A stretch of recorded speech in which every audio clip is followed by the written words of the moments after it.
So, what I want to talk about is kissing, right? And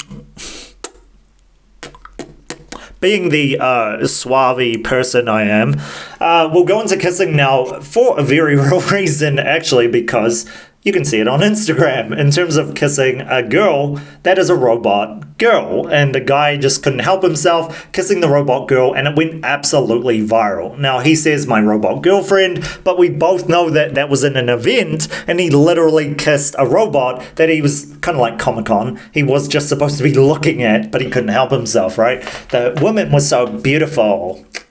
So let's go into kissing in terms of what this means in terms of robotics, because a lot of us are actually, funny enough, going to be experiencing this with robots in the house. Now, this is going to sound crazy. Again, Alistair's off his rocker, but let's look at this in terms of people in general and how this could actually go in reality, right?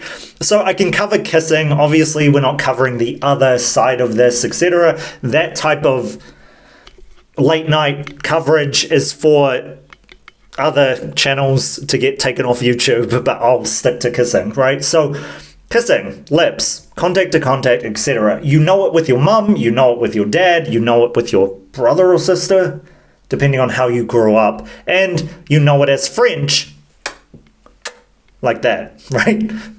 Smash like. The important part here for robots in general in terms of kissing is, of course, the companionship that comes with kissing, but not only that, just understanding that it will become a normal part of the household, funny enough, because that is the way we're going to kind of perceive robots in the future. Now think about this. You have a nanny that is taking care of a baby, but the nanny is a robot. I was going to say the baby is a robot. They could both be, right, in the future. So the nanny is a robot, but the baby has different forms of like syndromes that I don't want to go into too far, but I'll just call one near infant death syndrome, which is like where a person dies, a baby dies. Keep this on YouTube, please. A baby dies because a person isn't holding them enough. Now, there's no like scientific evidence behind this because they couldn't do a longitudinal study when the babies were dying during the test sampling, etc.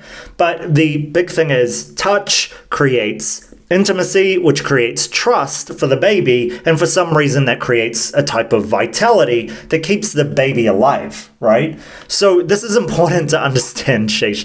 That's important to, I know we're deep topics, right? We were just talking about kissing, now it's babies dying. So you've got the baby and the nanny is holding it. Now, this is assuming that we have the touch sampling rates, etc., that the robots are supposed to have in the future, and that allows them to hold the baby much like this in the right way, to allow the baby to live. So it's important because this type of touch, this type of affection will lead to the baby growing stronger, and especially since you have an absent mum or absent father during these times, maybe they're working, maybe they're off holidaying, because that could be the future for all of us, right? Then you need somebody to look after the babies, right? So let's put it to this, and then you put kissing, etc., as part of that experience. Now, some of you won't allow this in terms of like a robot kissing my kid. That's crazy. I wouldn't allow it. But you look at the classroom system, you look at the early childhood system, early childhood teaching, etc., and then you'll notice that actually part of the physical touch and the physical like being with some small baby intimately is that process of how does the baby know itself, how does the baby function itself, how does it feel itself, and part of knowing that is actually the reflection of touch and intimacy from the caregiver. So it's the exact same thing but put with a robot, right? So that kind of thing happens, and that includes things like raspberries. You guys know raspberries? Okay, I'm not good at it, I'll just you guys are gonna like screenshot this video. Raspberries. Yeah, raspberries. And things like butterfly kisses. You guys know that. Butterfly kisses. And normal kissing, obviously. Like, let's take out the tongue for this example because it's a baby. But it's important to understand, I'm not just talking about the lips, right? I'm talking about like cheeks, I'm talking about the forehead, I'm talking about like different parts. Like I said, raspberries on their stomach, so they're able to feel their stomach. Now, some of you won't be with this. Leave it in the comment section. I know I'm talking about kissing babies is very strange. It's not strange though when it comes to robotics. Like I said, the nanny will be taking those kinds of jobs, or your butler in the future as a robot humanoid that's in the household, or your wife or even your husband as a robot in the household, or even your brother or sister as a robot in the household. Sound crazy? Well, this is the way the world's working, right? It's going to go towards this because, again, the enhancements of a robot are way past human understanding in a way because of the level of AI going into ASI or even AGI right now, right? So important to understand, very, very functional in terms of like practical approaches, etc. Hopefully you won't see like a robot, throwing a baby. Like that was the meme that we had on the internet a long time ago, right? Throwing babies around. Hopefully we won't see a robot doing that. But in terms of like taking care of kids, yeah, it's a very real future for robots, etc. And more trustworthy than, for example, your little brother or your little sister taking care of the baby, right? Or even the babysitter in the future.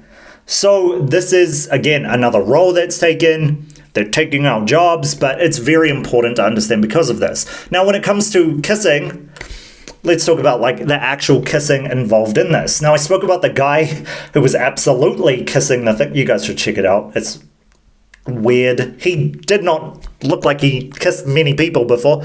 So check it out yourself. So the robot was just kind of standing there, and he literally just couldn't help himself. He just went in for like two, what they call bird pecks, right? Yeah, so two bird pecks. I should do it on my mic, right? You guys jealous of the mic? No, I'm kidding. So it's important because, like I said, this is, we could look at the implications of this from just the kissing perspective in terms of intimacy, but let's go further with this. Did the robot want the guy to kiss him? Kiss her? Or him? No. Now, in terms of robot law and human rights and robot rights, who's in the right here? You literally just had a guy just come up to a robot and kiss them, right? Is that intimacy or is that against protocol? And then think about it in terms of something like normal. Like you have a normal situation, you go over to your friend's house, blah, blah, blah. Right? You go over to your friend's house and then there's a robot there, but she's like a robot maid, but she's attractive. And then you just, out of nowhere, maybe bird picker. Right? Whose fault is that? Is it the girl or is it the kid? Put it to another example. There's a robot man standing there and then a woman does the exact same thing. Bird pick. Who's at fault here? Is it the woman? Is it the robot? Who's at fault here with what's going on? Again, it's these kinds of things that we need to create laws about, and we need to have a kind of process and understanding of what is the rules with stuff like this. Because like I said, you could look at a baby going up to something and just like dry touching something, and then you look at a dog who goes up to something and dry humps it, and one of them looks normaler than the other, right? This is my shock humor coming out, but yeah. You guys see what I'm saying? Dry humping, yeah. So you guys get my drift? Like one of them looks more normal. One of them looks like an animal doing it because it looks more normal. One looks like a baby doing it, but the baby learned from someone else, right? So that's bad. But is it? So it's these kinds of things that become like blurred lines, and we can't kind of figure out what's the right way to go. Push this to laws and regulations, etc., and we don't have a clue what we're doing as a society in terms of these kinds of rules and regulations. Think about how crazy that is, right? To have something that's there and then you just kind of break the touch barrier in the wrong ways, and then you don't know because it's blurred lines whether it's against the law or for the law, and then you've got a baby who might just do it. Is it okay because a baby kissed you? Where did the baby learn it from? Does that mean that the robot's rights were violated, or was the baby's rights violated because the baby kissed the robot? Because human rights, right? You see what I mean? This sounds crazy. Like I said, I'm going way overboard in terms of this. But it's really important to understand in terms of intimacy because we have these kinds of rules and regulations against different forms of this for humans. So it's the exact same thing as robots in the future. Cool. A lot to take in. Hope you guys watch this. Catch you guys for the next one soon.